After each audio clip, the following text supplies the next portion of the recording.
I'm just out with Lottie, so I thought I would do a video talking about engagement training. So yeah, I'm just out in Bramshill Forest with Lottie, our spaniel, and one of the things that we really work on with our dogs and also with the dogs that we work with is called engagement training. So if I give you a demonstration. Good girl. See how she checked in? Good girl, relax. So Lottie is a very highly pack driven dog, so again, good girl. She checks in quite regularly. She doesn't tend to go very far, and she never really has done because she is quite a highly pack driven dog. With a more highly prey driven dog, you might find that they don't check in very often and are quite disengaged when we're out on walks. And now, although there's nothing wrong with that, you know, as you can see with Lottie, she's quite far away. She's enjoying her walk. She's just carrying on her merry way. You know, I'm not asking her to do anything. When you've got a dog that is highly prey driven, you will quite often find that they are much further away. They are much more engaged with the world around them. So they might be looking for squirrels or anything like that. As you can see, Lottie is just kind of having a sniff, just doing her little own thing. And so we work on something called engagement training.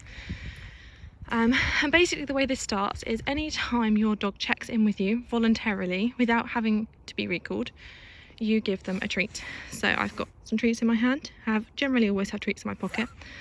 And what I'm going to do, good girl. See how she checked in? She then comes in, gets a treat, relax, and is then released again. So you're kind of teaching your dog that checking in with you is a really nice thing and that they are rewarded for that. So again, I'm gonna wait. Good girl. So every time she looks, good girl, relax, I'm gonna give her a treat. And you'll start to notice, now that I've started to do this and reward her every time, she's gonna start checking in a bit more often. So I'm not gonna ask her to do anything, I'm just gonna literally wait. She's very good at this, so she knows what she's doing. She's got a nice smell now. And if you've got a dog that, you know, Lottie's not doing it quite as regularly at the moment, you can make a funny noise. You can go, good girl. And the most important thing is not to call their name. Now the reason for that is because it then becomes a recall. And if your dog, you know, you want to differentiate between the two. So you want her to be, or him, Lottie, come. Good girl. I don't know what she found, maybe a mouse. Let's go. But as you can see, she recalls straight off of it. So again, it's not about creating a recall at this point. This is just getting engagement out on walks. So, you know, if I don't talk to Lottie, if I don't do anything with Lottie, she carries on with her walk. But I can ask her to do things and she'll do them. So I say, come. Good, here. Sit. Good. Sit. Lottie, come. Sit. Lottie, come. Oh, naughty. Good girl. Sit. Let's go. And then I'm going to release her again. So every time she checks in, I'm going to give her a little treat. If she doesn't, good girl. See how she did it there automatically? Good girl. Relax. And then I'm just going to release her out again. You know, it's not about teaching her that she has to be with me all the time. She can go off. She can enjoy her walk. She can do whatever she wants. But I also would like control over that. Good girl. And your dog, once, you know, goodness my words, once they start to realise that they get rewarded every time they check in, like Lottie, you know, she checked in there, I didn't do anything, so she's quite happy to carry on. Good girl. You'll start to get little check-ins like this.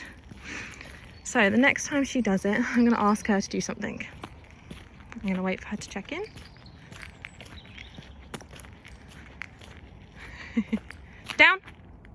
Down, good girl, come. So as you can see, I can literally ask her, I can do a down, I can do a sit, relax. And it starts creating this little safety measure. If she's constantly checking in with me, she's going to be less likely to be checking out and getting distracted by the world around her. And I'm more likely, if she does get distracted by something, to be able to do something about it. And another safety measure that it creates is I'm just going to stop and I'm going to show you what Lottie does. Good girl. So you can see as soon as I stopped and she realised, relax, she stopped and was like, oh, hang on a second, and immediately recalled. It's something that we've worked on with all of our dogs. If you didn't know, we have 5 dogs. So if somebody stops and does a poo, everyone stops. We all sit or we down and we wait. And the same thing if we're just randomly out in walks. Gross, that's lovely. If Nathan and I stop, we expect our dogs to stop with us.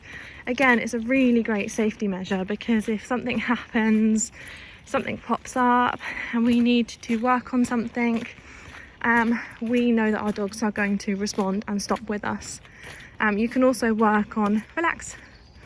You can also work on things like emergency downs, which are really important. Lottie again is very good at them. Down. Slow down slowly. Good, come.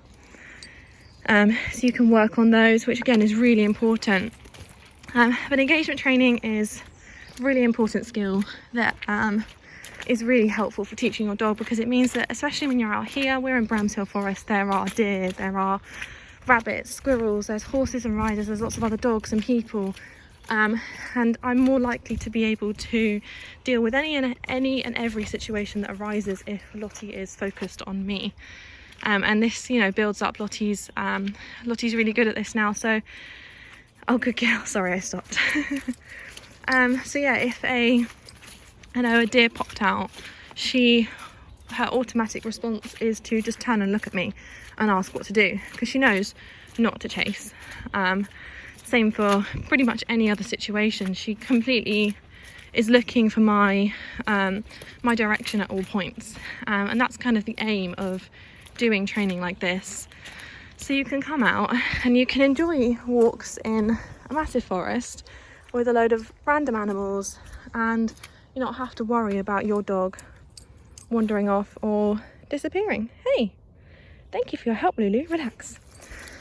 So yeah, if you have any questions, feel free to comment them below, and if you'd like any more videos, I will do another video on this with a prey driven dog, because obviously it's great me showing you this with a highly pack driven dog who has done this a lot, but it's obviously completely different with a prey driven dog. So what I'll do is I'll probably grab Odin, because Odin's not been doing this very long. He's highly prey driven off the lead, and I will do, oh, it's a bit slippy there. I'll do another video with him to show you how I would do it with a more highly prey driven dog. But yeah, I hope you enjoyed this. Leave a comment and like and subscribe if you want to see more of this content, and I'll see you in the next one. Bye guys.